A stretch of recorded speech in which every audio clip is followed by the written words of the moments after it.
Hello student, I welcome you all in Concrete Technology subject and the subject code is 1615305. Today we are going to see unit number 3 and that is your properties of concrete. The unit number 3 is properties of concrete and in properties of concrete this is lecture number 9. My name is Daniel Swami. I am lecturer of Civil Department, GEMS Polytechnic College, Aurangabad, Bihar. Let us see the content of the lecture. In concrete technology subject, we will see the properties of concrete and today we will talk about hardened concrete. As 2-3 days we were talking about fresh concrete, now we will talk about hardened concrete. Let us see what are the properties of hardened concrete we will discuss today, that is strength, durability, impermeability, dimension change, fire resistant. Let us discuss this topic in detail. Properties of harden concrete. क्या properties है harden concrete? Harden concrete किसको बोलते हैं? जो concrete पत्थर हो जाता है या वो अगर एक शेप में उसको क्यूरिंग 28 दिन मिलने से वो एक शेप में या स्ट्रक्चर में वो हो जाता है, उसी को हम लोग हार्डन कंक्रीट कहते हैं. Characteristic strength, drying, shrinkage, creep, modulus of elasticity, permeability and resistant to chemical attack, and hardened and the time dependent properties of a concrete that may influence the structural performance. जो properties harden concrete का properties जो है उसका character हम लोग किस तरह से जान सकते हैं? उसका स्ट्रेंथ से, ड्राइंग, श्रिंकेज, उसमें श्रिंकेज नहीं होगा, क्रीप मूवमेंट जल्दी नहीं होगा, मॉडुलस ऑफ इलास्टिसिटी नहीं रहेगा, परमेबिलिटी नहीं रहेगा, वो रेसिस्ट करेगा केमिकल अटैक से, और हार्ड रहेगा, और उसका टाइम डिपेंडिंग प्रॉपर्टीज़ रहेगा जो कंक्रीट का है कि उतना दिन में वो उतना दिन अच्छा परफॉर्म करेगा. उसी को हम लोग कहते हैं properties of harden concrete. Different properties of harden concrete. Let us discuss about different properties. First is strength.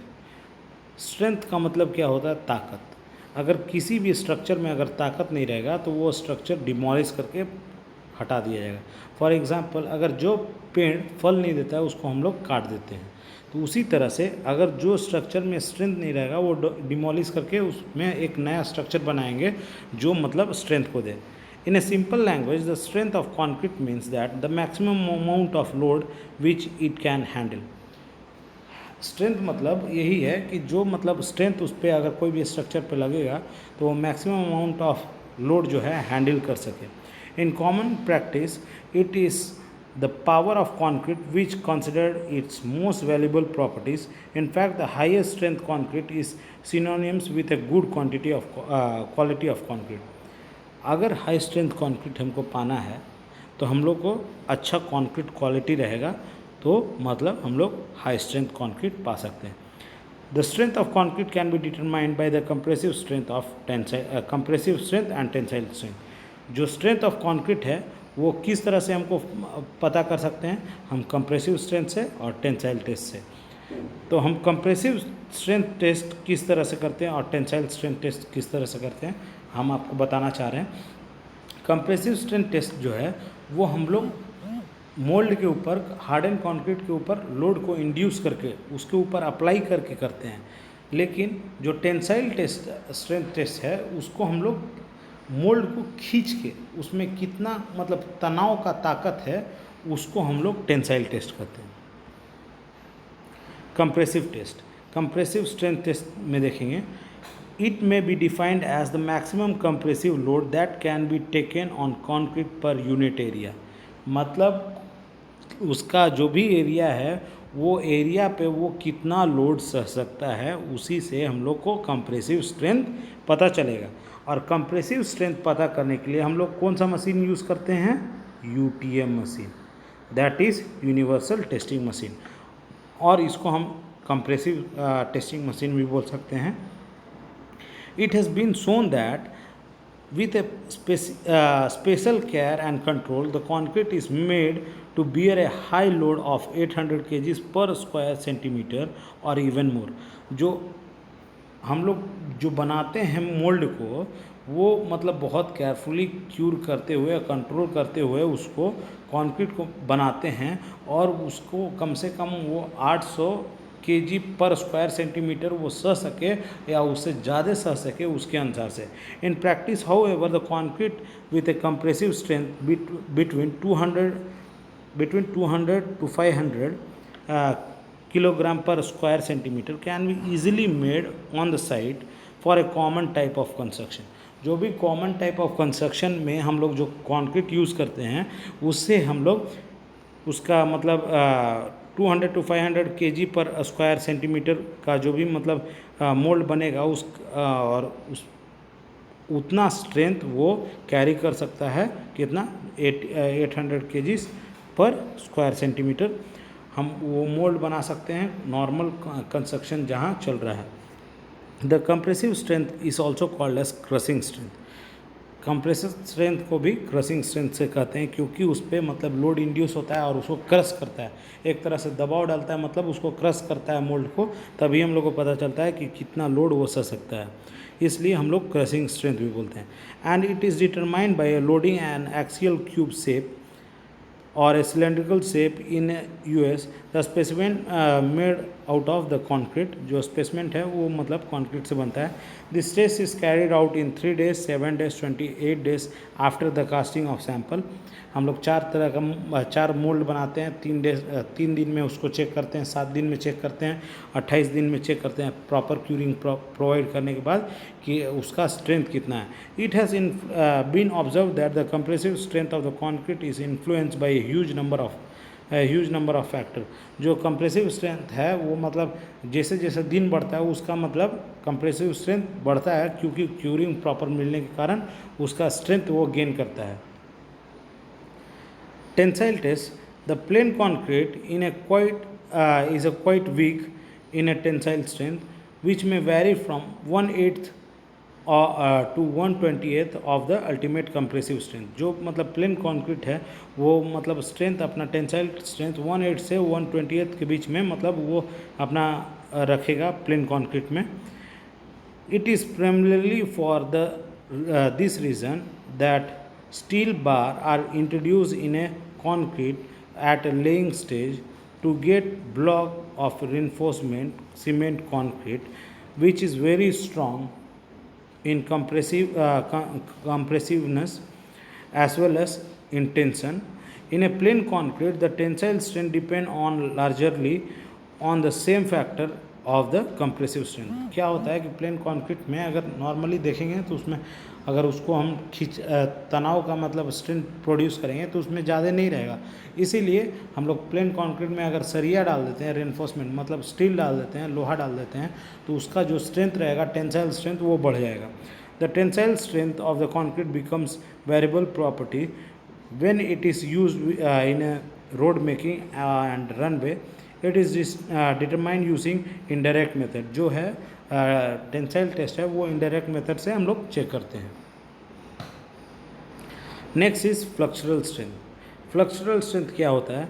It is also known as modulus of rupture और बेंड स्ट्रेंथ और ट्रांसवर्स रैप्चर स्ट्रेंथ।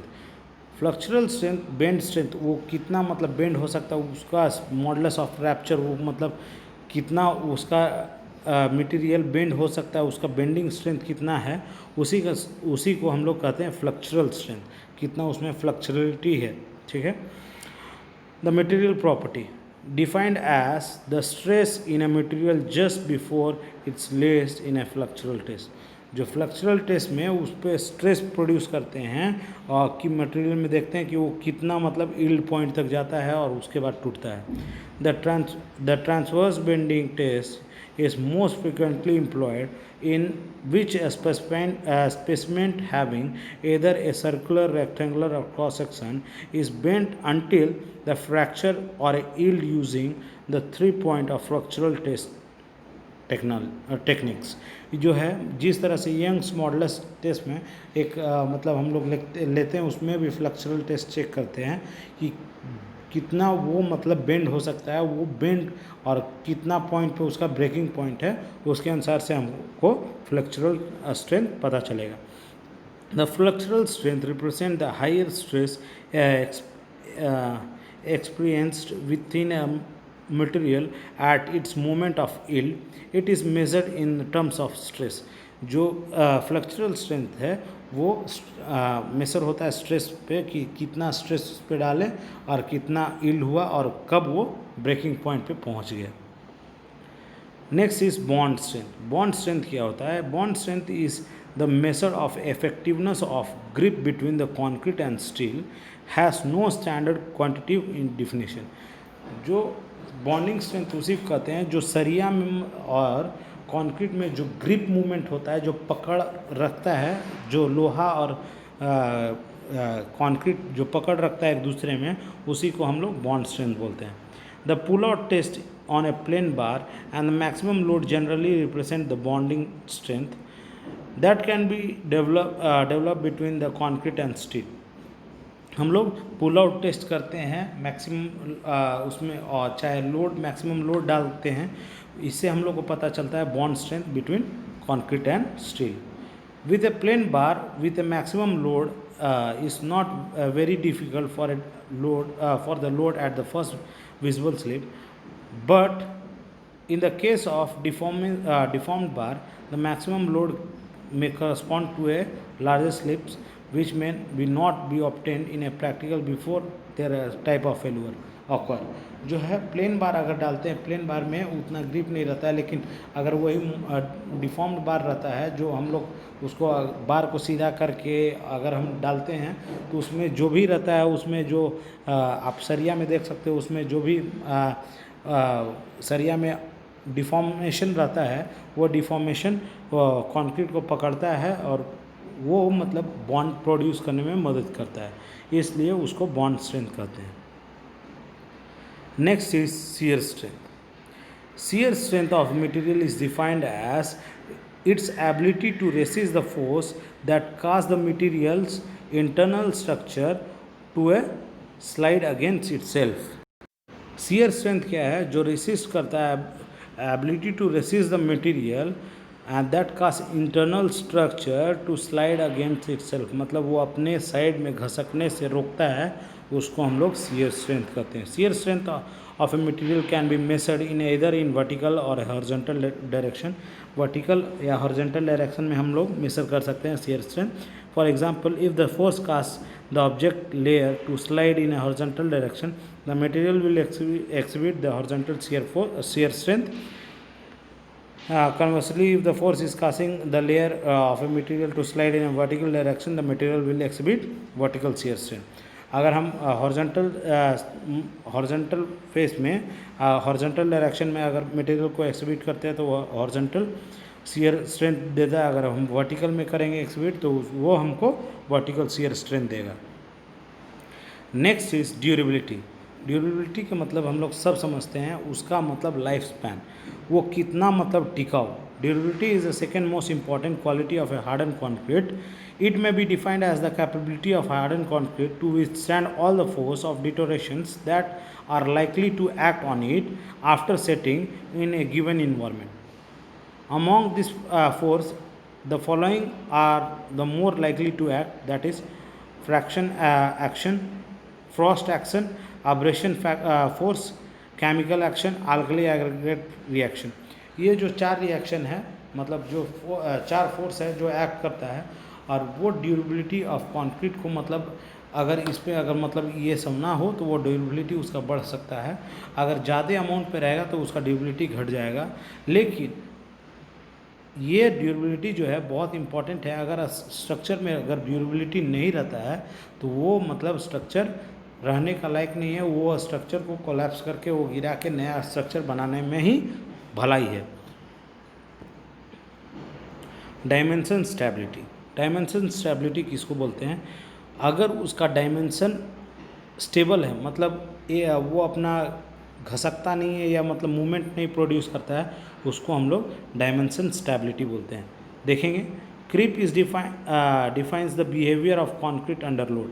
जो creep है, creep मतलब घसकना. जिस तरह से बच्चा गुड़कता है, धीरे धीरे गुड़कता है, उसी तरह से हम लोग को दिखेगा नहीं. और आप क्रीप मूवमेंट आप इलेक्ट्रिक वायर में देख सकते हो. गर्मी के दिन में वो क्या होता है कि मतलब इलास्टिक हो जाता है और वो मतलब फैल जाता है, whereas ठंडा के मौसम में वो कॉन्ट्रैक्ट हो जाता है। उसी तरह से वो क्रीप मूवमेंट, उसमें एक्सपेंशन मूवमेंट होता है, वो क्रीप मूवमेंट होता है जो घसकता है हल्का सा। It is now well established that concrete is not a truly elastic material. Also, it is not either plastic material. When hardened concrete is loaded and it is deformed. ना कि elastic material है concrete, ना कि elastic material, ना plastic material है जब harden concrete deform होता है। तो partial as a result of elastic strain क्या है कि which is recovered on removal of load.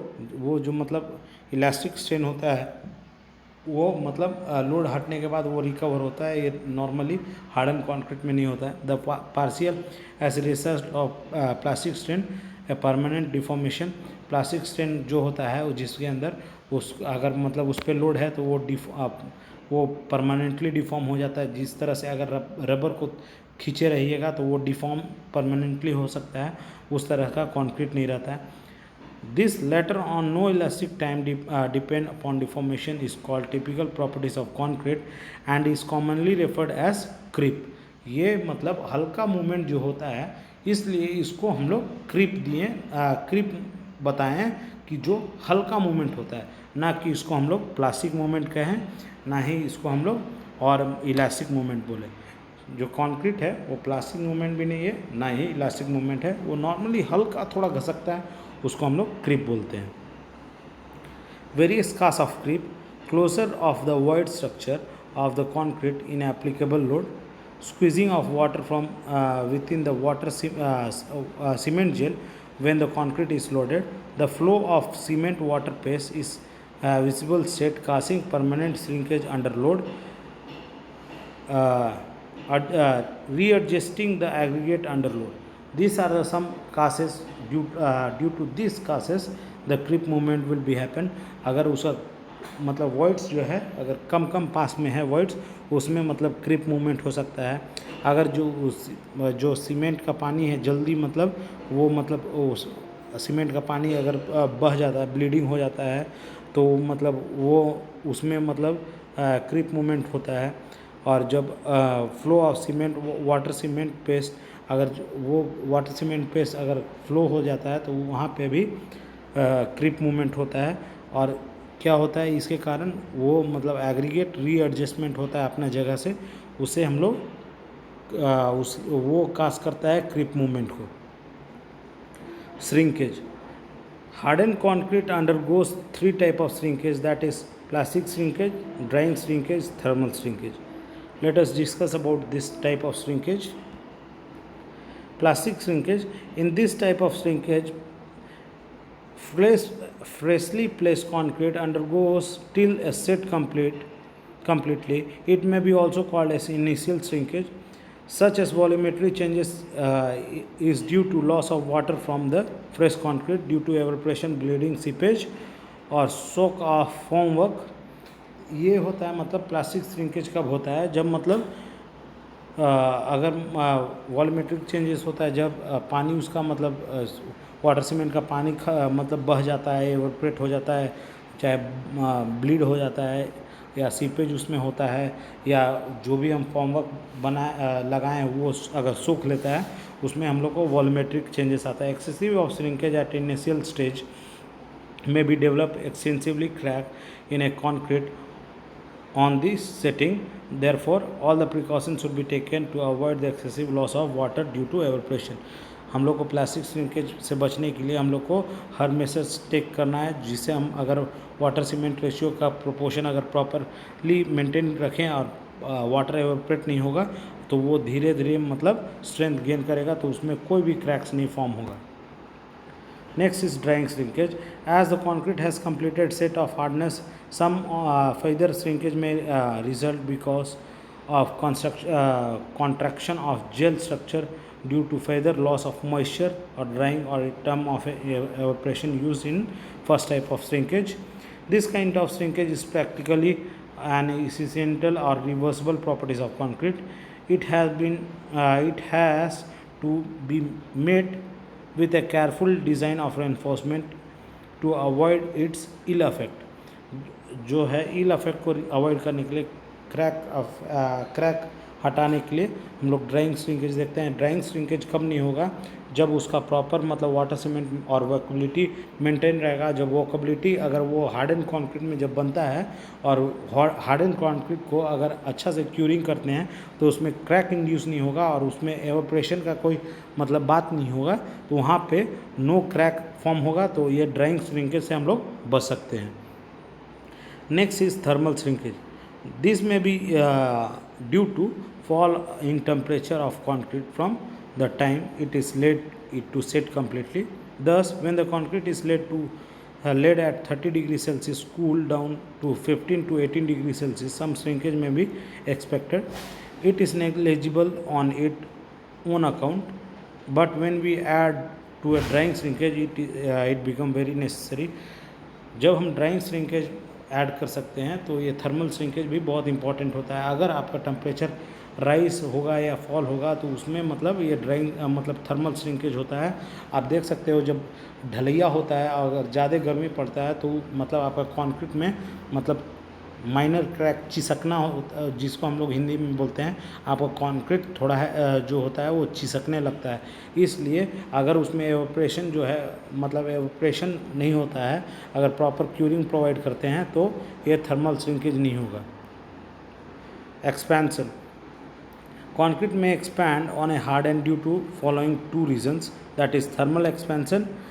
The mass of concrete work when the upper layer are laid before the lower layer and completes it, then it can rise to a phenomenon thermal expansion in a lower layer, and this is because of heat of hydration get accumulated through the layer and may attend to a magnitude become the acceptancy. जो ये है मतलब अगर नीचे वाला layer है और ऊपर वाला लेयर में दोनों में अगर टेम्परेचर में डिफरेंस होगा तो उसमें मतलब एक्सपेंशन फॉर्म हो सकता है। और chemical reaction, in chemical reaction the alkali aggregate reacts is known as Cass definition expansion of concrete.